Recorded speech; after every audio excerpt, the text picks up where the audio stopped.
welcome to the 90th episode of LA Rams Central. We're almost at 100, which is crazy to think about. I'm Anthony.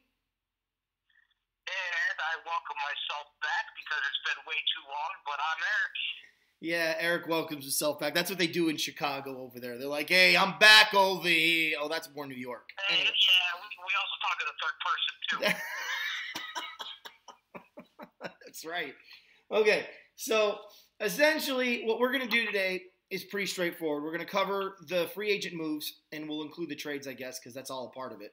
Where we think Ndamukong Suh is going to go, and then we're going to end it with questions and answers. So let's start with the free agent moves.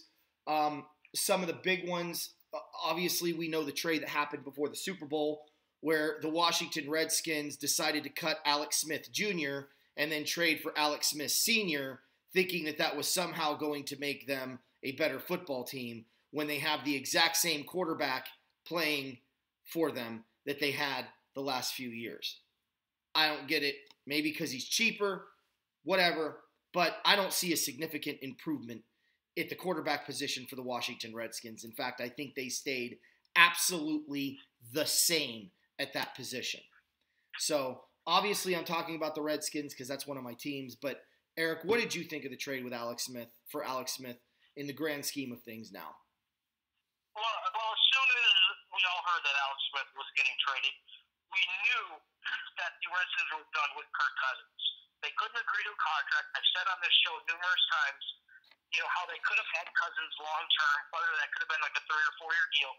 But the Redskins front office decided to mess with that and see if they could get Cousins at a discount, which Cousins went out bet on himself. Basically proved the Redskins wrong twice. So they went out, traded Alex Smith because the Chiefs came out an hour before their game against Tennessee and said Alex Smith is available for trade this offseason. So when you start looking at the inner workings, okay, you saw that, hey, both teams matched up.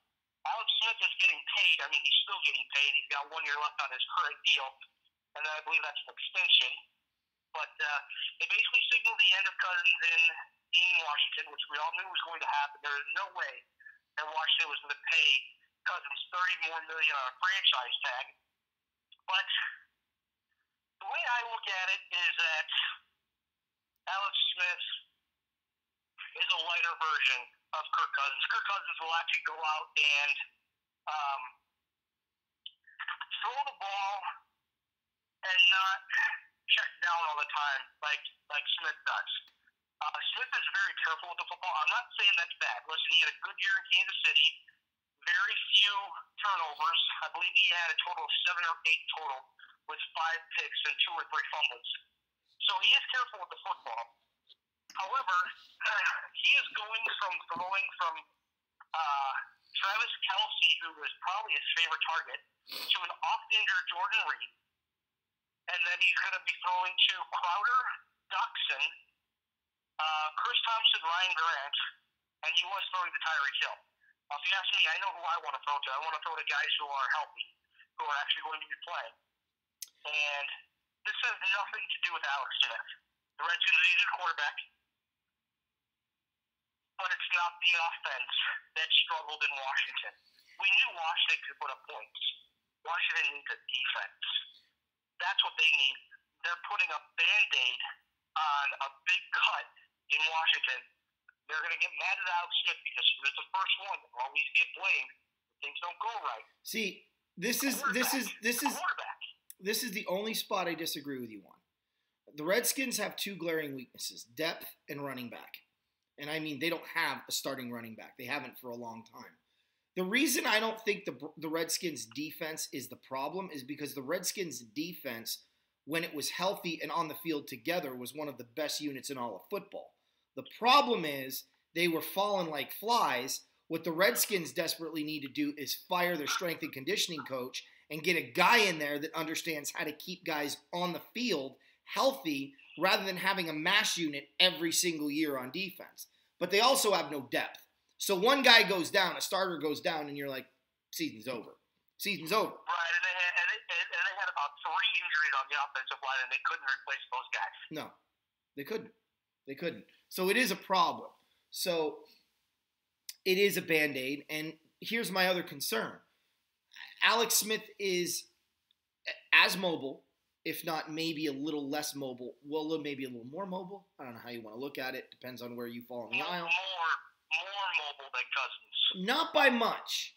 Cousins didn't run because he didn't want to. So, I mean, you're basically splitting hairs, but I think Alex Smith's pocket awareness is a lot better than Kirk Cousins. Well, and maybe that's what the Redskins feel like they need because they know their quarterback's going to stay in the pocket more. Look, I don't know. But Smith is not a running quarterback. That's the thing. Smith is your prototypical pocket passer who, if rushed, okay, and he feels the pressure, will step up in the pocket and take off for a first down if he needs to. Like, he's not going to always put himself out there. No. Like any other type of running quarterback who's going to absorb a ton of hits, like Steve Young did early in his career, and that's why he became a really good pocket passer because he knew he couldn't keep taking those hits. Right. And I'm not comparing Alex Smith to Steve Young, but I'm just giving him an example. Anybody who's got anybody who's fleet-footed, and Alex Smith is not like Glennon, where he can't run and he's not mobile, and you breathe on him and the guy goes down, kind of like a Peyton Manning. But Smith can run. I've seen him run. He's actually pretty quick for his size, but he does it smartly. He doesn't say, "Oh, I'm going to go over the middle and just get trounced by a couple linebackers." Right. So, other than that, what moves did the Redskins make? By the way, Ryan Grant's a free agent. I don't know if you're aware of that. I think he signed somewhere. I am not aware of that. Yeah, I think he signed somewhere. But well, as far as the Redskins are concerned, I can kind of run through their transaction list here. So really, about 10 days ago, they signed former Seahawks wide receiver Paul Richardson. They needed a wide receiver, so they signed him. And then 4 days later, the 19th, they signed cornerback Orlando Scandrick. That's right. That was a big one. They got him from a rival, and, Swearinger's gone, right? Yes. So they need to replace him. I don't think he's as good as Swearinger, but he's a capable replacement. So I think, look, by and large, I'm sorry. Swearinger is still their strong safety. Oh, okay. That's right. Why do you think he played corner? Anyway, it doesn't matter. By and large, I give the Redskins a big fat D+ on the free agent market.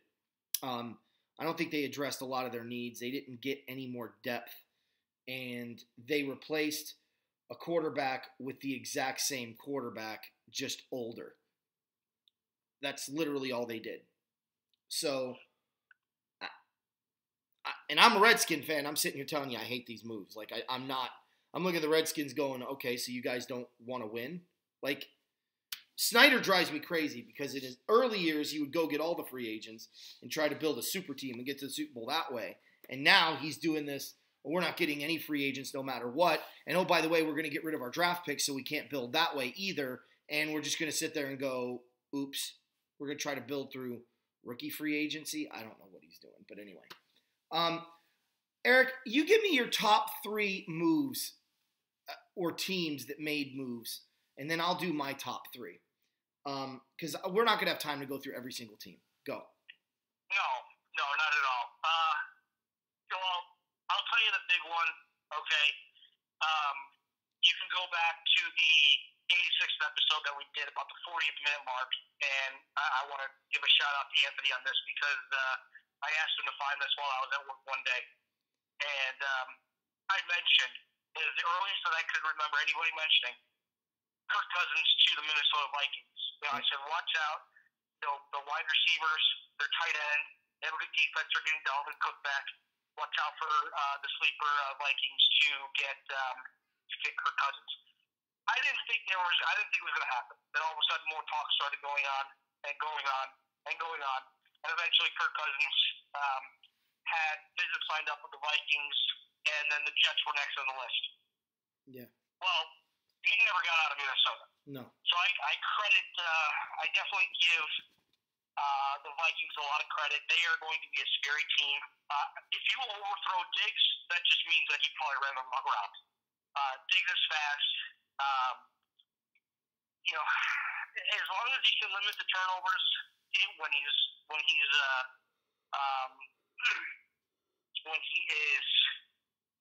under pressure.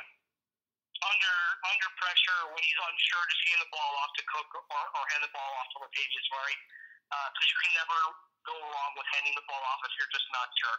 Yeah. But Kirk Cousins, I thought that was the biggest free signing. That is number one. Number two, this is going to go pretty much far and away in regards to not just one move, but a series of moves. Okay? The Cleveland Browns, they're number two.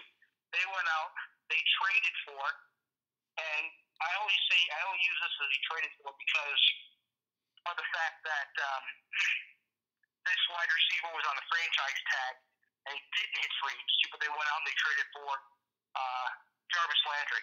They went out and got Tyrod Taylor. They're currently saying he's not a bridge quarterback, but I'm sorry. You can say that term all you want. It's false because Tyrod Taylor will not be starting definitely in 2019, but I'd give him at least 6 weeks before they turn over to whatever quarterback they select in the draft, whether that be Darnold, whether that be Allen, whether that be Rosen. It don't matter. Yeah. Okay? The biggest hit that the Browns took is losing Joe Thomas to retirement. I didn't think that was the greatest move by Joe. Obviously, a well-respected offensive lineman. My thinking is that's not a way I would want to go out in retirement. Is my last snap is tearing my pectoral. Yeah.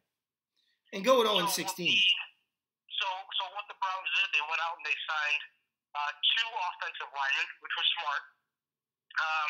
Let me see if I can pull up exactly who those guys were. Because then this way, we'll be able to see. Okay, so they signed Christian Snyder back at the end of January. And they also signed, let's see here.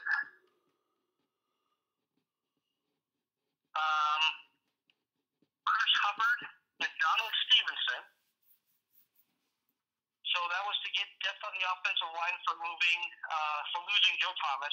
I thought that they went out and they signed a running back that they didn't need to. I mean, they have Duke Johnson that they're looking to sign an extension to. They talked about this for about the last 3 weeks.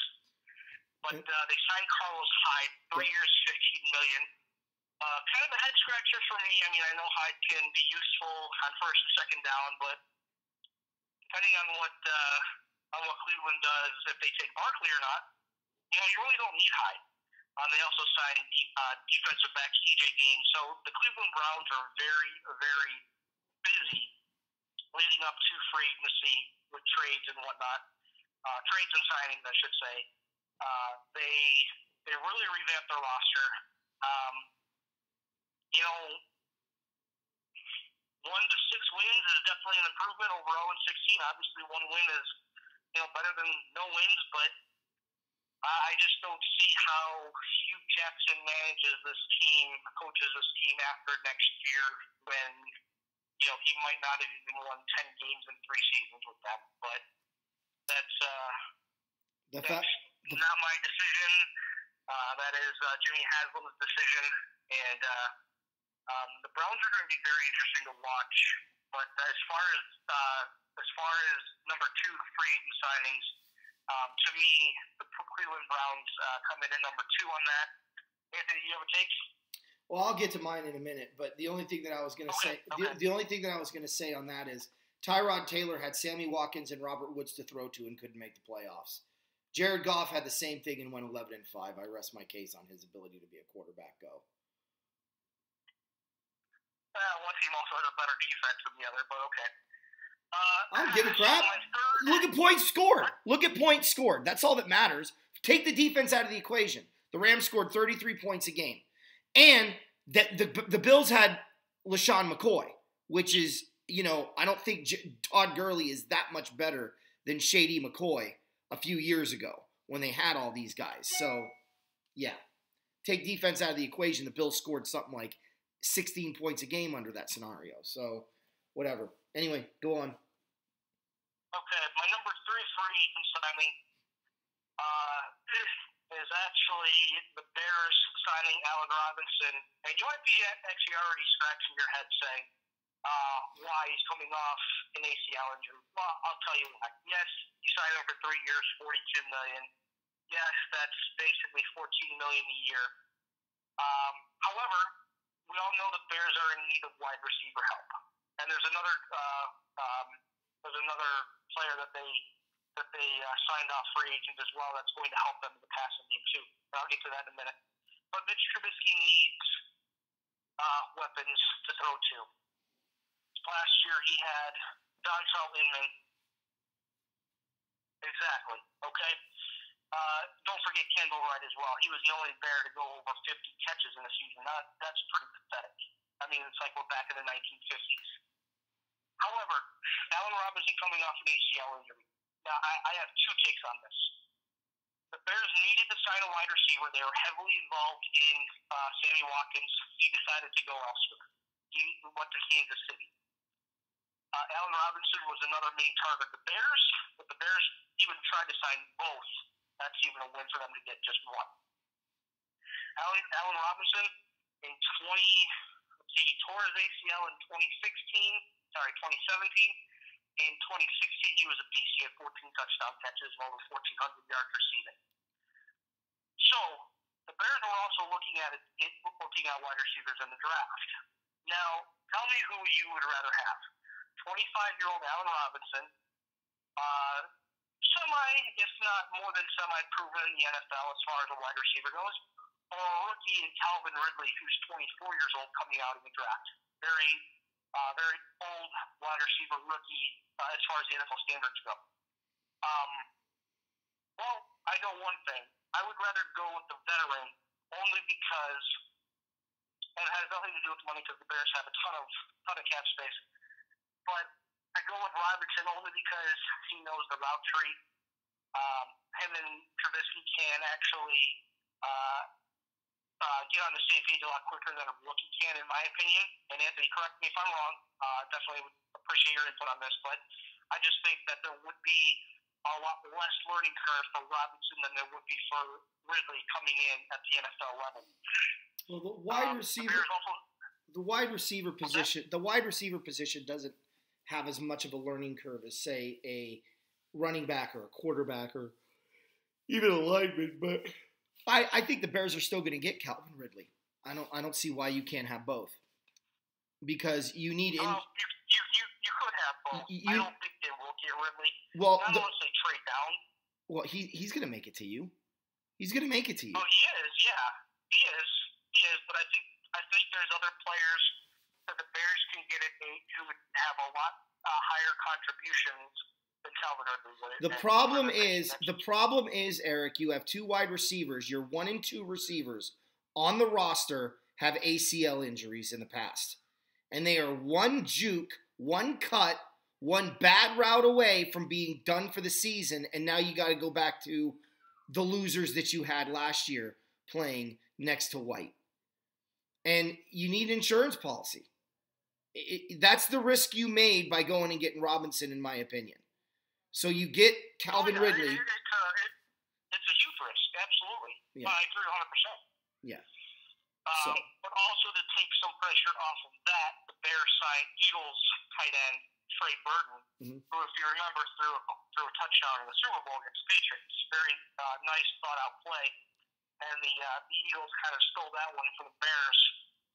As the Bears went for a 2-point conversion against the Eagles this past season, and the way they ran it, the Eagles incorporated themselves into their arsenal, which kind of a hey, thanks for showing us this. We're going to use it ourselves, and it's what the NFL is. It's a copycat league. Exactly. But yeah, they signed Trey Burton to a pretty big deal, and they also re-signed who could have been a free agent. He had a really good year in 2017. Basically missed the entire 2016 season, but Kyle Fuller re-signed with the Bears after he received an offer sheet. He was placed on that transition tab, and he received an offer sheet from the Packers, who kind of drove up the price a little bit on him, but the Bears were happy to match within hours. They had 5 days. They waited hours. Nice. That's how much that they value Kyle Fuller. Some people were kind of taken aback, saying, why didn't the Bears wait 5 days and make him sweat it out? If you want something, you go get it. Yeah. And what? Sorry, there's no need to wait. This isn't Cleveland, okay? Not filing the paperwork in time for an agent and Karen deal. Sorry. Yeah. Well, and not only that, but my question to that would be, why? Okay, so you sign him 5 days later or 5 hours later. Why does it matter? He signs. You want the player to be. If anything, as a player, I'm going to be more pissed off that you waited 5 days and made me sweat than I'm going to be ecstatic if you call me in 5 hours. That shows that I have value. Okay, so you went a different route than I did. Those are your top 3. Okay.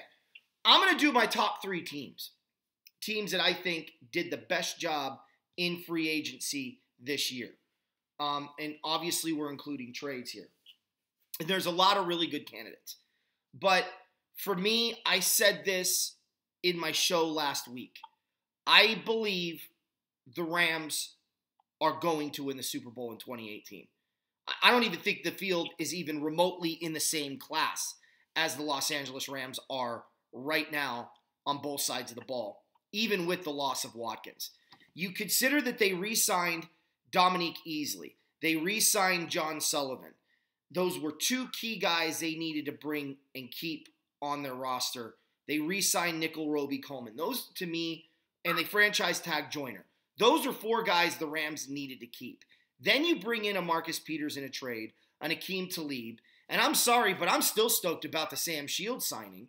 I know the guy missed some games with a concussion last year, but he's top-notch. And, obviously the next segment we're going to talk about Sue. But whether they get Sue or not, I think the Rams right now they can focus in the draft at middle linebacker, and I really hope they get Rashaan Evans from Alabama. But they can focus at linebacker and completely have the number 1 defensive unit, bar none, in professional football.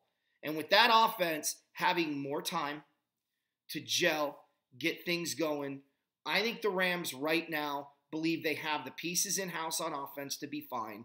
And if they can stay healthy, they killed it in free agency. They didn't sit idly by. They didn't rest on their laurels. They didn't go, we made the playoffs last year, we're good.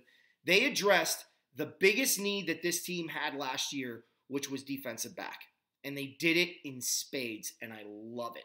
So they easily, by far and away, are the number 1 team in the free agent frenzy as far as winning it or losing it.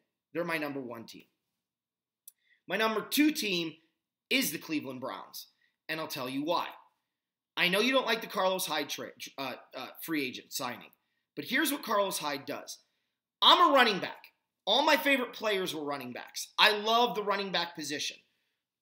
Todd Gurley, Kamara, Hunt, I love them. I love the running back. But I'm telling you right now, a great running back's lifespan in the NFL is about 8 years. With how protected the quarterback is, if you get that position correct, you're set for over a decade. Okay?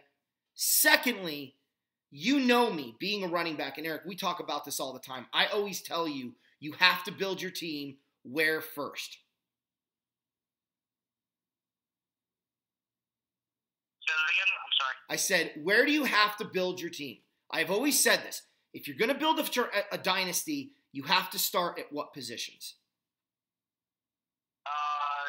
Offensive line. Yes, and defensive line. You have to build from the interior. Line, yeah, in the trenches. Right, in the trenches. So what signing Carlos Hyde does is it allows for the Browns now to get the number 1 quarterback in the draft, whoever they want, and potentially get, if not the number 1 lineman, one of the number 2 linemen, all in this draft. I really think the Browns are going to go Josh Allen at 1 and Nelson, if he's there, at 4. I think the Giants will get Barkley, the Jets will get a quarterback, and the Browns will take Nelson, and they will be by far and away a playoff caliber team when they take the field to start 2018. I really believe that. They'll be a year away. I'm not saying they're going to make the playoffs in 2018, but they'll be a playoff caliber team that way. I agree with the signing of their one of their DBs they brought back, but all of the moves that they made bettered their team. They bolstered the O-line. They got the running back. They've got 3 great wide receivers. They've got a quarterback who's mobile in case those linemen break down, especially if you're going to have a rookie on the field who can get free and make some things happen. They've got Duke Johnson. I'm sure they're going to re-sign him. And you've got in Duke Johnson and Carlos Hyde what you would have gotten in Saquon Barkley. But now by not getting Saquon Barkley, you're allowed to get yourself a lineman to protect your investment that you make at number 1. I'm convinced that's what the Browns are doing. And if they do anything else, they're stupid. So, to me, I love Saquon Barkley, but if I'm the Browns, I got to gauge what our needs are. And when your needs are quarterback and running back, you don't get both. You've got to get the quarterback and then protect him, especially with Joe Thomas's retirement. So the Browns killed it. They're going to be, especially if Coleman could be healthy with his speed, the Browns could be a very fun team to watch on offense this year. The third team to win free agency for me was the Chicago Bears. I said this to you earlier, Eric. What impressed me about the Bears is they addressed 3 needs that they had. They had 3 areas where I believe the Bears really needed a lot of time to invest in. And they did it. They went out and they got themselves a wide receiver for their quarterback. They went out and they got themselves a tight end, which they haven't had since Greg Olsen left town. And they re-signed one of their own, which I think that defense was solid last year. And that's what's funny. You watch these people, they don't watch football because that's why I love having the ticket is you can watch all these teams. The Bears were in so many games. Their defense kept them in so many games. But when you're on the field as much as their defense was, you run out of gas. You just do. Your offense has to produce. And when the Bears finally started producing on offense, they started doing better. So I like the moves that they've done. And I think it's going to be interesting to see what they do. So those are kind of my top 3 free agent winners. If you have any input on any of those 3 teams that I mentioned? No, I definitely agree with you on those 3. I mean, you went team by team. I kind of went with actual free agent signings. But no, it works. I do agree with on all 3 teams. I thought the Rams, not just addition to signing free agents or trading guys away or trading for guys, I think they've had one of the most busy offseasons. I would put that at 2, and the Browns at 1 as far as who's had the busiest offseason as far as franchise goes. Yeah. But it's still interesting to know like who's out there. Who's gotten released. Orlando Scandrick, we mentioned him with the Redskins. He asked for his release from the Cowboys. Yeah. Why? I don't know. But then ended up signing in Washington. Allen Hurns got cut by Jacksonville, signed with Dallas 2 days later. Crazy. One of the biggest head scratch. I've got 2 big head scratching free agent moves. Do you have any? Do you want to talk about really quick? Yeah, I'll go first if you don't mind on this. But please go right ahead. The Seattle Seahawks organization as a whole, there are so many guys that they've let go that are like 30, 31 years or older that they're still in their prime. They're not washed up, and there's no plan to replace them. Like, you can't address these players in the draft in one draft. They haven't done anything in free agency to fill these voids, and they're a mess. The one that really makes me scratch my head probably more than anything outside of Seattle is, the New England Patriots letting Nate Soldier go. And Malcolm Butler. I mean, the Patriots are not going to be a better football team this year. But letting Nate Soldier go, your left tackle, to protect your 40-something-year-old quarterback. If that doesn't spell it's almost like Bill Belichick went, okay, you're going to choose Tom Brady over me? Okay, Tom Brady, taking your backside away from you. Good luck. I know that's not how a coach thinks, and I know that's not what he did, but it feels that way. And Solder played his butt off in the Super Bowl. Got beat one time, and that was the time that Brady got strip sacked. But man, did he have a game against the Eagles' defensive front four? He held his own very nicely. That's a guy you reward. That's a guy you don't let go. Yeah. Because the left side of your line, especially with a right-handed quarterback, is probably the most important position on the field next to the guy holding the football most of the time. Yeah. And there's not many guys who can hold their own like a Nate Solder can. No. And then there's other teams that you're just like, it's par for the course. The Cardinals getting Sam Bradford. I love that Denver thinks they got their guy in Case Keenum, the one-year wonder that was in Minnesota. Okay. Yeah, those are my big ones. What are yours? Mine are actually almost a combination of two with the same team. I want to know, and nobody, I'm sure nobody can tell me, but I want to know what the Arizona Cardinals are thinking signing Sam Bradford to a $20 million deal in year one. And it's really a 2-year, $40 million deal. But in case you guys want to know, Sam Bradford has made about $134 million in his career with this $20 million one-year contract that can be a second-year contract for another $20 million. He's played in 80 games and missed 50. Okay, that's roughly $3.35 million per win. Sorry, that's not a good ROI if you ask me. No. Okay. I want to know why you're going to go spend $20 million on a quarterback who mysteriously missed games last year because of essentially a knee bruise, but you're not going to pay a 25-year-old safety $14 million, and he goes and signs with the Houston Texans. Yes, I'm talking about Tyrann Mathieu. Yep.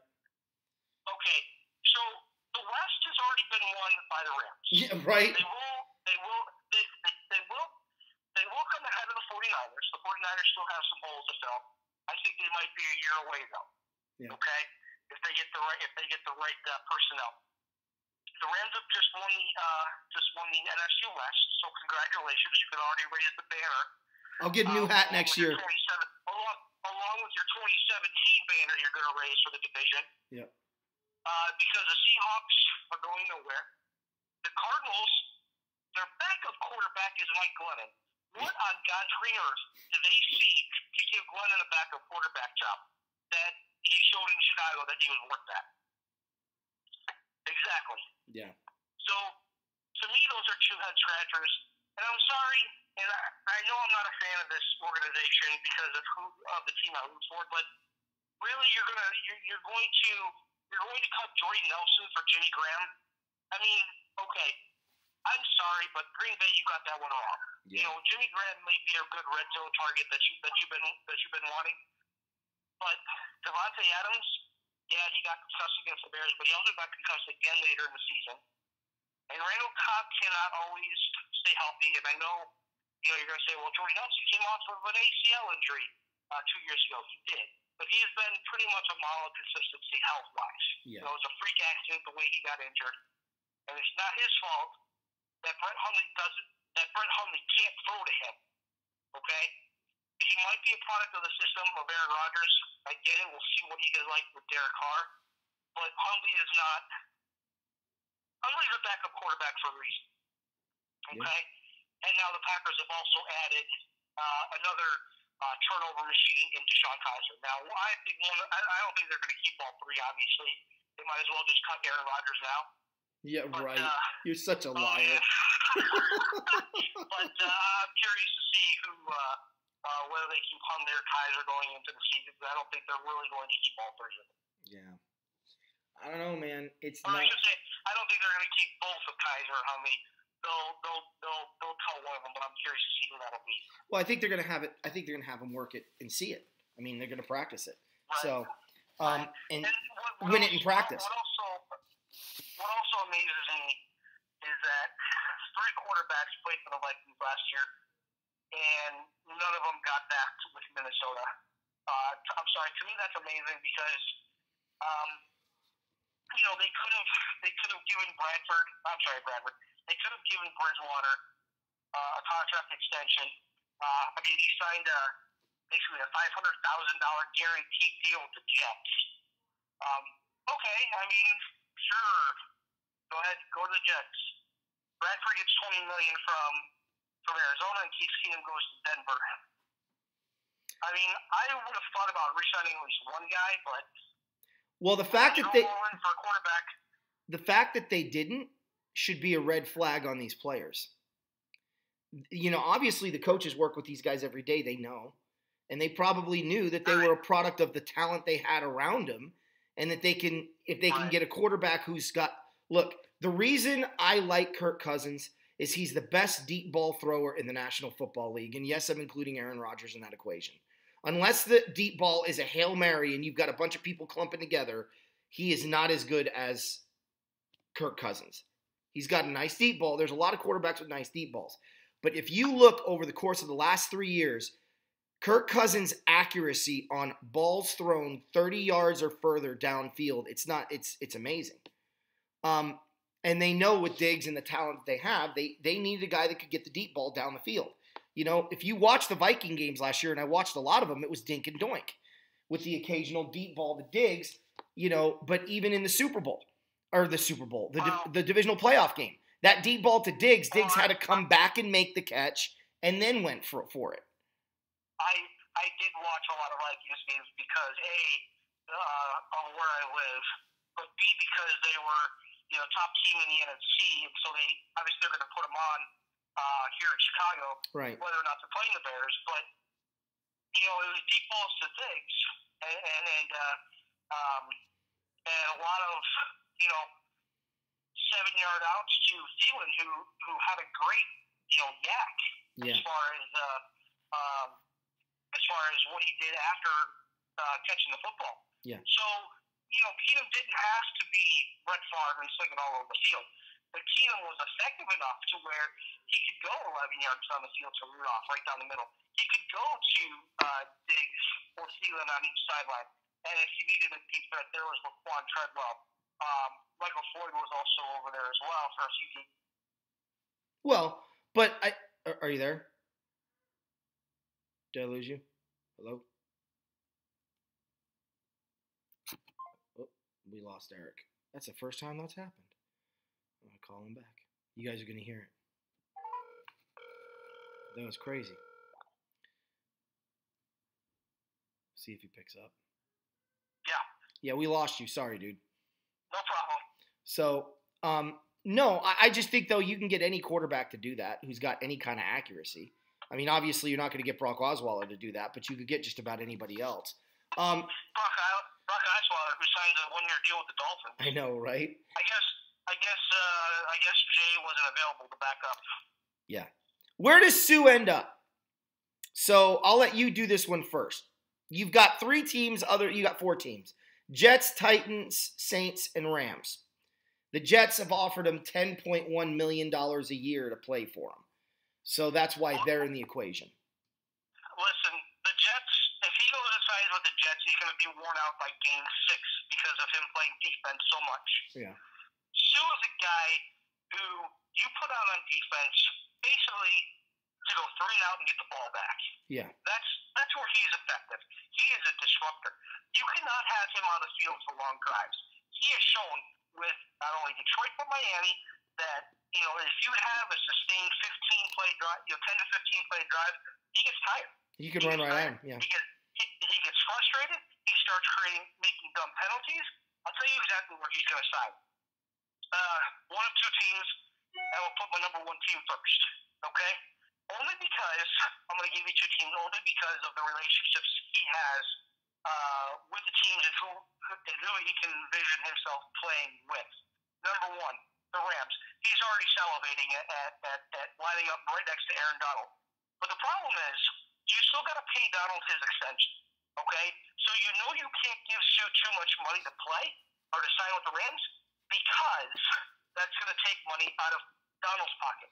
And you don't want to you don't want to make Donald mad. Okay? And I say that because he's been very patient with this organization. I know they're going to come through for him, okay? But he's been very patient. He ended his holdout knowing that the Rams in good faith were going to provide him an extension. That extension hasn't come yet, okay?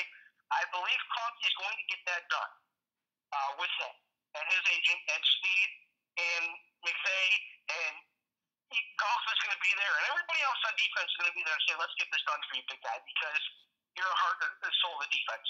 So there's my number one team. Number two, he's got great relationships with people in New Orleans. Okay? So that he's either going to end up in LA or New Orleans. I give the edge to LA because he wants to line up alongside Donald. So that's where I think he signs. Don't be surprised if it ends up being New Orleans. I don't care about the Jets. The Jets' offense is garbage right now. They have nobody. They just signed Terrell Pryor. Great, 24 catches, 240 yards, and a touchdown from last year. Who cares? They don't have a quarterback. If he sees that they don't have a quarterback outside of Josh McCown because they're going to draft a quarterback, you know you're going to be on the field a ton. And he's a guy who needs to be fresh throughout the whole game. He's not going to be able to do that on the Jets. So I'm going the same route you're going. I don't think he's going to the Jets for a multitude of reasons. I don't think he's going to New Orleans for the same reason, however, and that is the fact that the Saints don't have a quarterback after this year. I don't envision Drew Brees playing more than a year. I don't care how his contract was structured. Brees showed really bad signs at the end of the year of slowing down, and that's only going to get worse. And maybe that was because the Saints would run the ball, and one could make the argument, but the velocity wasn't there. So now Sue's got to make a decision. Do I go to New Orleans where I have relationships, knowing it's a one-year shot, and my window is narrow, and if I miss it, it's over. Now I got to do this process all over again next year. Or does he do what I think he's going to do? I think he's going to sign with the Rams as well, but for three reasons. Aaron Donald, Wade Phillips, and Jared Goff. Jared Goff is a young quarterback who's getting better each week. He can line up next to a young Aaron Donald, and he's got Wade Phillips to utilize him at his best potential, which is something he doesn't have in New Orleans, doesn't have in New York, and really doesn't have in a lot of places. So he's looking at that going, he's got to be looking at that, not only salivating that who you're going to double team, but that he can get off the field and maximize his contract. Plus, I think he's going to watch this Aaron Donald thing very carefully because the Rams have made it very clear. They are not going to tap in to the Aaron Donald reserves. And I'm sure they made that clear to Sue. They'll sign him, but they are going to sign him to their contract because if it even takes a penny away from the Aaron Donald fund, they're not signing him. And that's according to what's his name, Rappaport. So Ian Rappaport's even reported on that. So I'm not worried about Donald not getting his. I'm just surprised Donald hasn't gotten his yet. I imagine it's going to happen before they go to the draft. That's my gut feeling. But either way, the other team that I think he really could go to for the exact same reasons, great defensive coordinator, has another D lineman that he can line up next to that makes double teaming almost impossible. And they've got a young quarterback who's getting better each week, and that's Marcus Mariota. So the longevity, the potential of, okay, we didn't win it this year, but we can win it next year. Okay, we got a little bit farther in year 2. Now we're going to win the Super Bowl. His window in New Orleans is you better get it done this year or it's over. Because the Saints have San Diego Charger syndrome. They don't have a backup plan right now for when Drew Brees retires. They have no life after Drew Brees. Just like the Chargers have no life after Phillip Rivers. And it's a dangerous place to be. So I will be surprised if he goes to New Orleans, but I would definitely put that as the number 3 team on the list. But again, there's too much potential for him in LA or Tennessee. Let me ask you a question. How dominant is the Rams defense if they get Sue? as you think.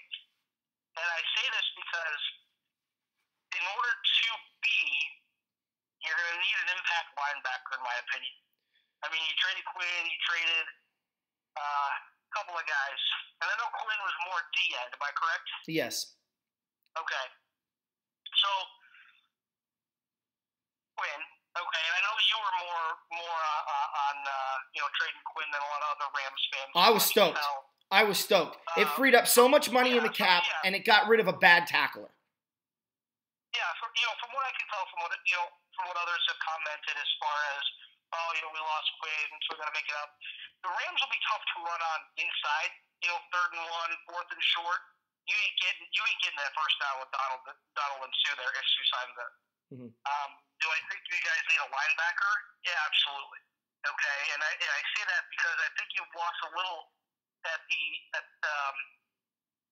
in the middle of the field there, not safety wise, but linebacker wise. Yeah. I think you just need to find a linebacker, and I won't be surprised if the Rams take a flyer on a Brian Cushing.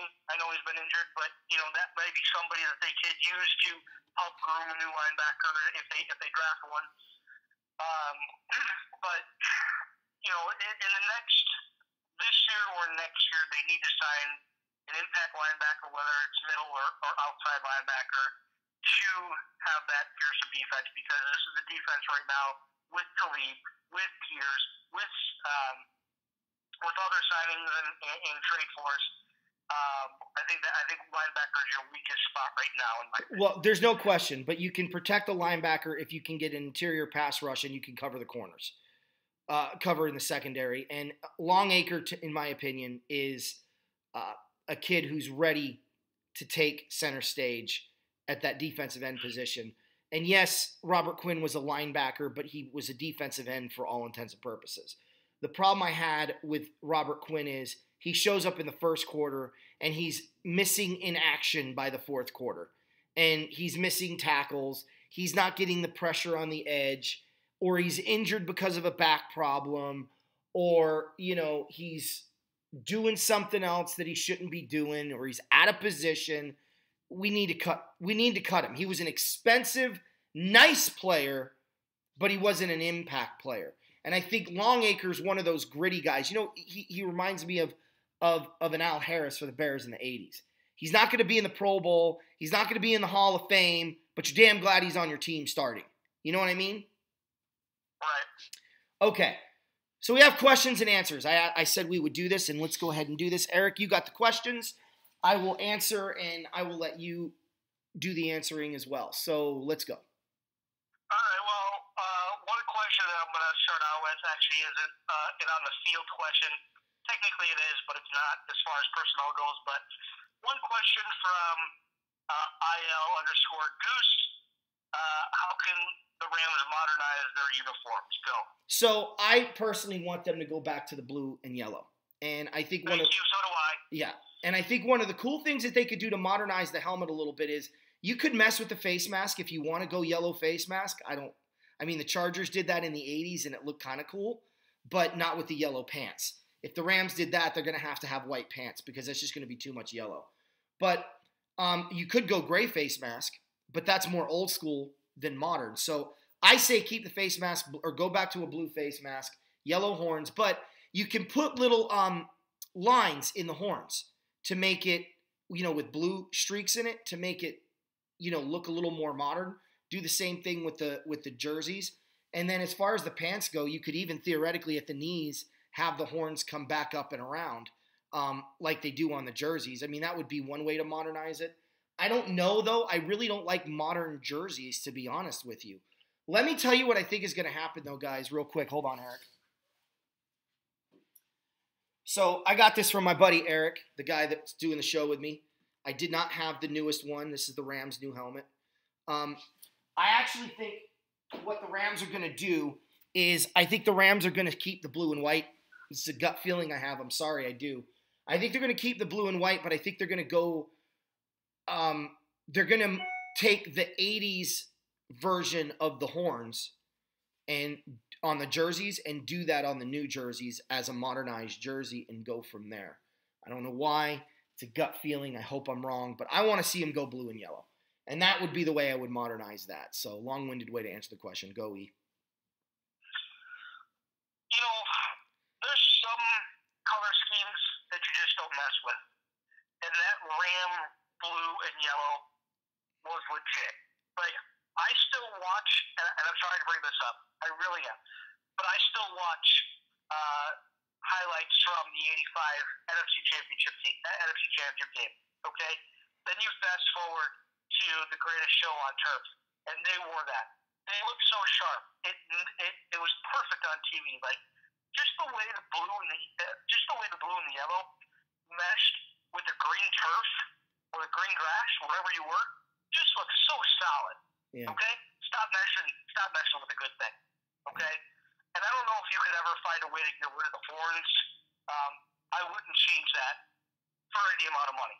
No. Okay, I don't care if you wanted to put somebody else's logo and stuff on there, and they want to pay you $10 billion a year. Heck no, no. We're the Rams. This is what we do. This is our color scheme. Yeah. I don't care if you don't like it. If you're a Ram fan, you'll always like it. Yeah. Okay. Not necessarily a question here, but thoughts on Tavon Austin returning? Oh, I thought that was a bad move. I'm not going to criticize Snead. He's made a lot of moves that I haven't necessarily agreed with that paid off, including in the draft.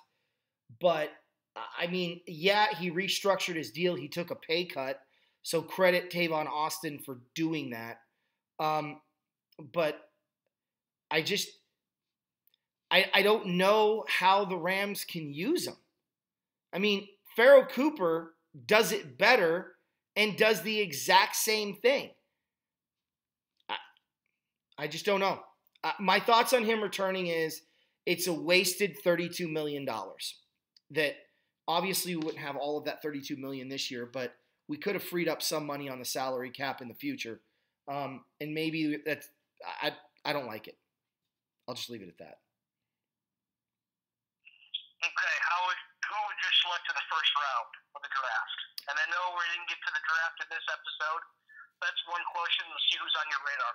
So there's two players on my radar.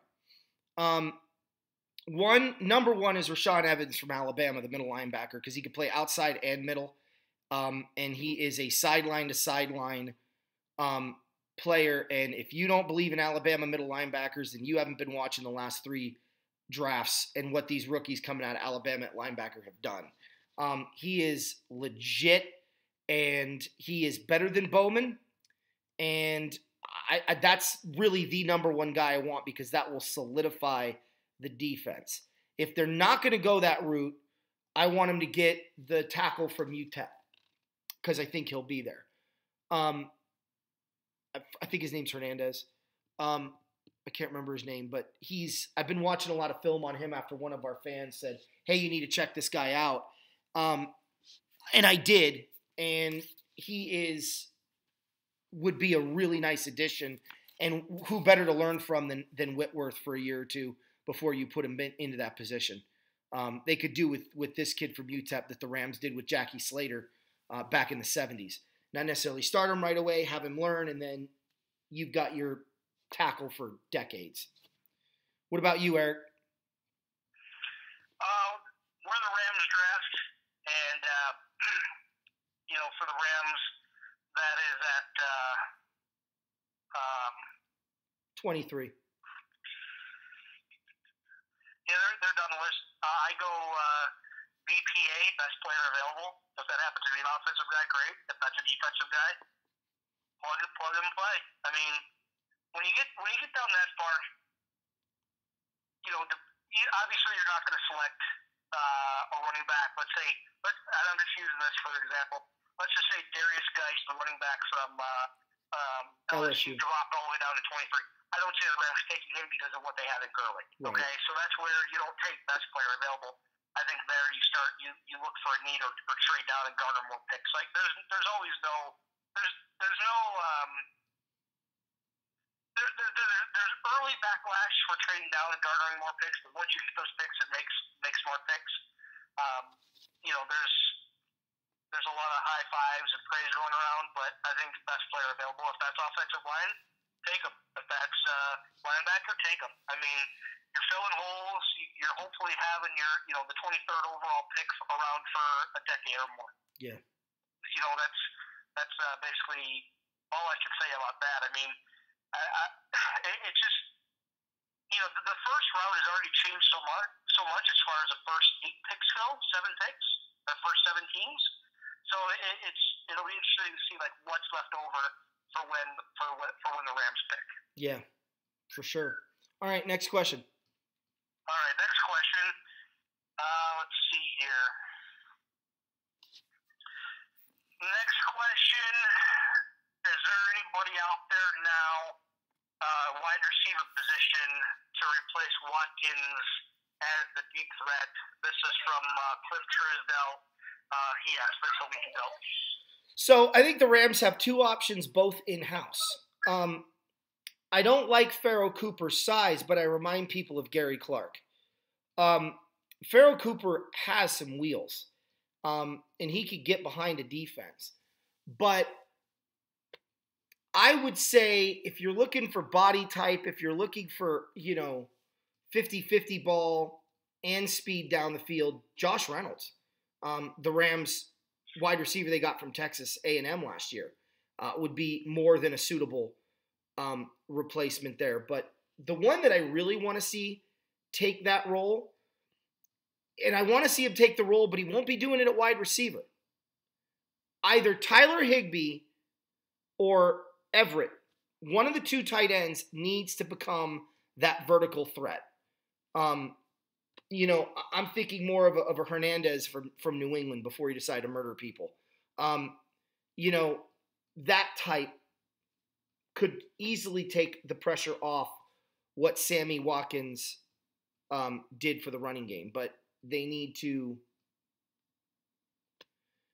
find. They're going to have to find it in house because free agency, there's no one out there unless they trade for someone. But I don't even really necessarily want to see them do that. But I think the most logical choice at wide receiver is going to be Reynolds. But I would like to see Pharoh Cooper. He's not going to win you the 50-50 ball. That's the only downside. He's going to have to be a true get behind the defense and catch the ball type of person. So I would say if we're talking true 50-50, it's got to be either Reynolds or Higbee or Everett. Yeah, I agree on that as far as the tight end stepping up and being the guy. And I think that's what they drafted Higbee for a couple of years ago. Yep. And it's his turn to shine. Obviously, you don't have that true number 1 wide receiver. On one side, Woods played really well. And I want to give a shout-out to the Rams front office. You remember in Week 17, they decided to basically sit all their starters. Well, yeah. Robert Woods was, I believe, 39 yards away from hitting a bonus clause in his contract, and the Rams paid it out. So tip my hat to the Rams. I've seen a lot of organizations do this now, especially when, like, hey, we're going to sit you, but in good faith, they gave Woods, I believe it was a $200,000 bonus, which, I know to a professional athlete making millions, $200,000 is still a nice chunk of change in the pocket, but also it doesn't take off Robert Woods for off-season workouts, and maybe he doesn't show up to off-season workouts if he doesn't get that bonus. But hey, Robert, we know what we did. We know you were going to get the yards to get this. Here's your $200,000 bonus. We'll see you for off-season workouts. And yeah. he goes into his vacation and he goes home to his family and he's all happy. Like, I got $200,000, yeah. Yeah. And so definitely a tip to the Rams organization on that. Like I said, there's a lot of organizations who I've seen do that recently as well. Whether that's doesn't matter what sport, but mainly baseball and football. But I also want to let you know, Anthony, the latest mock draft had UTEP guard Will Hernandez. Oh. That's the guy's name, yeah. Will Hernandez. That you had mentioned, the guard from UTEP. So,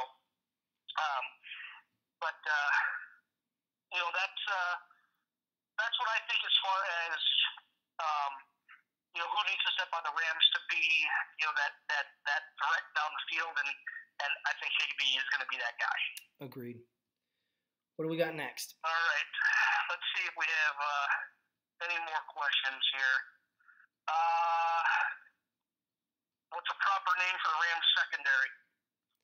I've said this. I think it needs to be LAX Express because they're going to be flying around the field hitting people, and they're going to be directing the traffic and what goes up and what doesn't go up.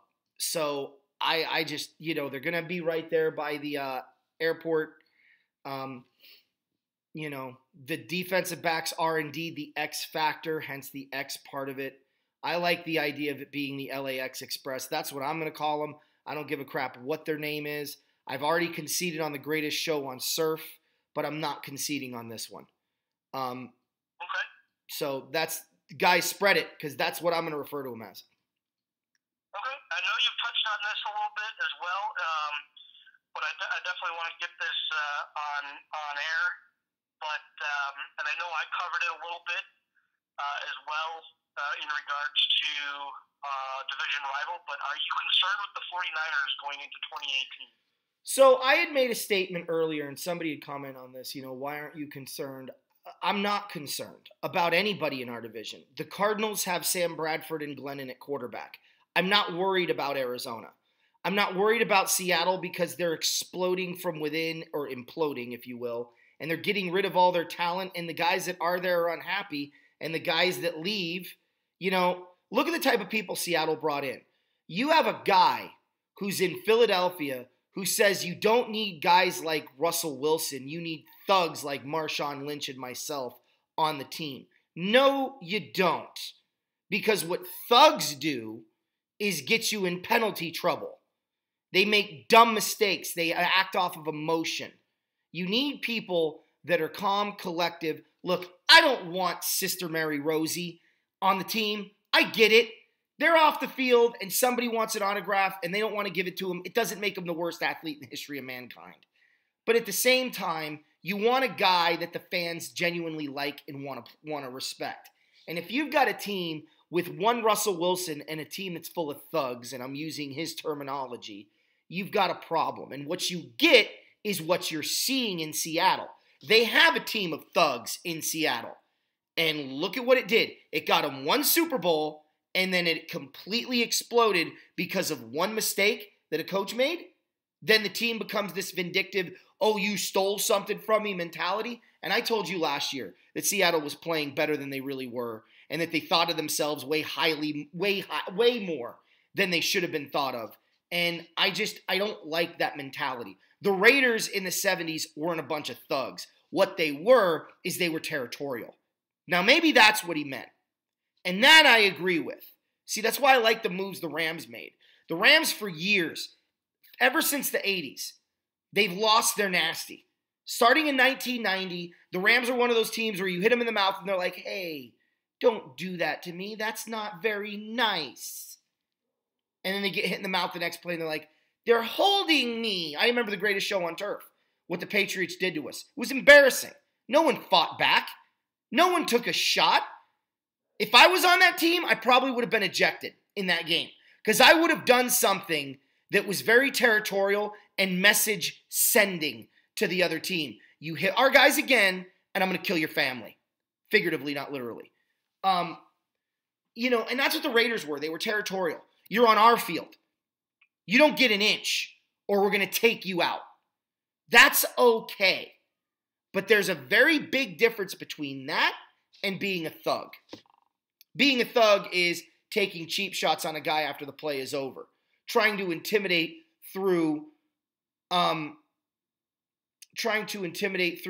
breaking the rules and showing these refs ain't going to call the flag every time, so you better get up. Oh, wait, I'm going to do another illegal thing and get away with it because I know I've got the NFL backing me up. I know I've got the officials backing me up. And I know I've got anybody wearing a black suit that's watching over the NFL backing me up. And I got the media backing me up so I can do whatever I want. You don't want that on your team. It's bad for football. It's a bad image, and it doesn't work. And look in Seattle. It may get you a Super Bowl, but it ain't getting you more than that. I also don't think you want to go to the other extreme, what New England's done. I think you need to go somewhere in between. So see the 49ers organization, or I dare say it, the Cowboys organization in the 80s and 90s. those two organizations kind of were dynasties doing it the right way. Pittsburgh is a good example, as much as that pains me to say. So I'm not worried. But the Niners do worry me, but they don't worry me right now. Like, I think the Rams are going to win 3 straight NFC Western championships. Last year, obviously, they won it. I think they're going to win it this year running away. I think next year the Niners are going to push them. But I just think the Niners are 2 years away. I think they're 2 years away. And I think, by year 2, year 3, I think the 49ers are going to be a big problem. And I think it's going to be Rams and Niners alternating NFC Western Division championships. But right now, like you said before, the Niners have too many holes on the offensive line, at wide receiver, at tight end, at defensive line, because I don't think DeForest Buckner is as good as people think he is. He's shown that from time to time. Their linebacking core is in shambles, and their secondary is okay. Obviously, Richard Sherman, it helps that tremendously, but they're just okay. So I'm not worried about the Niners yet. That's why. I went on a tangent, sorry. No, it's all right. It's all right. How about you? Like I said, I think they can safely raise the 2018 NFC West division banner. I think 2019 is when you really got to start looking in that rearview mirror. Because I'll tell you what's going to help the Rams as far as